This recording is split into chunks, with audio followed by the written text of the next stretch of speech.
For many people, today was the first day they could actually dig out and try to get back to some sort of normalcy.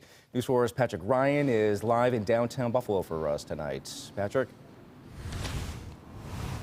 Jeff, we're coming to you from the Marriott high above Canal Side, where we have been for several days now. And just in the past few days, this window has been covered, battered in white snow, just absolutely pounding the side of the building. And visibility has gone back to normal in downtown Buffalo, but those strong winds are still tearing through the Queen City. And it's still not safe for anyone to be out in those conditions right now. We saw people trying to dig out from their vehicles from around Harbor Center this afternoon. Many of those cars buried in huge snow drifts. We spoke with people who tried to push through the severe conditions to get home. They didn't make it, getting stuck, abandoning their vehicles, and needing to be rescued. Elise Marrow was stuck in her East Side home for 3 days without electricity and heat. She said it got too unbearable, and her son Patrick helped get her to a hotel. The pair say this was so much worse than the blizzard of '77.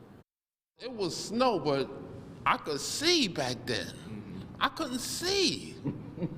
I couldn't see nothing. And my sister see and they see, but I couldn't see nothing. We were just driving, we couldn't see nothing. We were just waiting for a car to get up ahead of us so we could see the headlights in the back.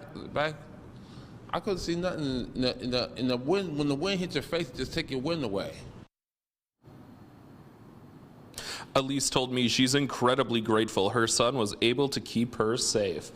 And Jeff, we've seen people driving around here in downtown Buffalo, so it is important to remember that that driving ban is still in effect for the Queen City and all of Erie County.